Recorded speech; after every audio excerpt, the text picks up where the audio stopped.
जय श्री कृष्णा, राधे राधे। आज के हमारे इस वीडियो में हम आपको वैकुंठ चतुर्दशी की कथा सुनाने जा रहे हैं। पौराणिक कथा के अनुसार एक बार की बात है, नारद जी पृथ्वी लोक से घूमकर वैकुंठ धाम पहुंचते हैं।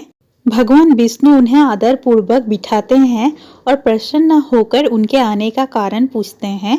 नारद जी कहते हैं, हे प्रभु, आपने अपना नाम कृपा निधान रखा है। इससे आपके जो प्रिय भक्त हैं वही तर पाते हैं, जो सामान्य नर नारी है वह वंचित रह जाते हैं। इसलिए आप मुझे कोई ऐसा सरल मार्ग बताइए जिससे सामान्य भक्त भी आपकी भक्ति कर मुक्ति पा सके। यह सुनकर विष्णु जी बोले, हे नारद, मेरी बात सुनो। कार्तिक शुक्ल पक्ष की चतुर्दशी को जो नर नारी व्रत का पालन करेंगे और श्रद्धा भक्ति से मेरी पूजा अर्चना करेंगे, उनके लिए स्वर्ग के द्वार साक्षात खुले होंगे।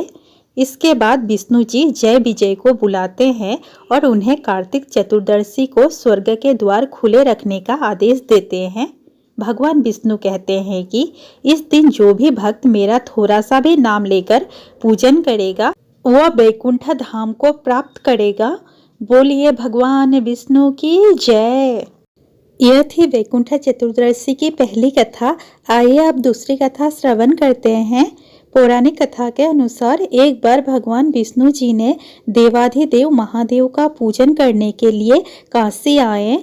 वहां मणिकर्णिका घाट पर स्नान करके उन्होंने 1000 स्वर्ण कमल पुष्पों से भगवान विश्वनाथ के पूजन का संकल्प किया।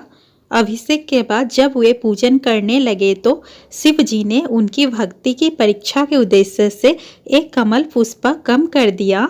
भगवान श्री हरि को पूजन की पूर्ति के लिए 1000 कमल पुष्प चढ़ाने थे।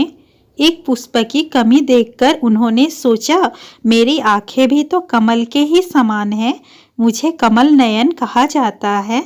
यह विचार कर भगवान विष्णु अपनी कमल समान आँख चढ़ाने को प्रस्तुत हुए।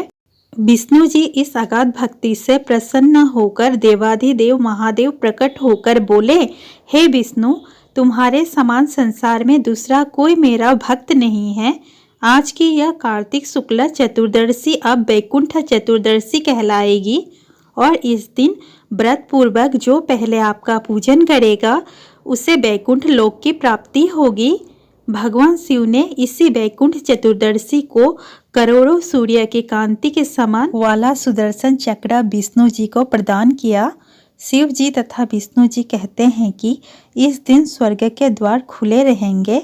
मित्रलोक में रहने वाला कोई भी व्यक्ति इस व्रत को करता है वह अपना स्थान वैकुंठ धाम में सुनिश्चित करेगा। आइए आप तीसरी कथा श्रवण करते हैं। धनेश्वर नामक एक ब्राह्मण था जो बहुत बुरे काम करता था। उसके ऊपर कई पाप थे। एक दिन वह गोदावरी नदी में स्नान के लिए गया। उस दिन वैकुंठ चतुर्दशी थी। कई भक्तजन उस दिन पूजा अर्चना कर गोदावरी घाट पर आए थे। उस भीड़ में धनेश्वर भी उन सभी के साथ था। इस प्रकार उन श्रद्धालुओं के स्पर्श के कारण धनेश्वर को भी पुण्य मिला। जब उसकी मृत्यु हो गई तब उसे यमराज लेकर गए और नरक में भेज दिया। तब भगवान विष्णु ने कहा, यह बहुत पापी है, पर इसने वैकुंठ चतुर्दशी के दिन गोदावरी स्नान किया और श्रद्धालुओं के पुण्य के कारण इसके सभी पाप नष्ट हो गए, इसलिए इसे वैकुंठ धाम मिलेगा। अब धनेश्वर को वैकुंठ धाम की प्राप्ति हुई। प्रेम से बोलिए श्री हरि विष्णु की जय। दोस्तों, वीडियो अच्छा लगा हो तो प्लीज़ वीडियो को लाइक, शेयर और चैनल को सब्सक्राइब करना ना भूलें।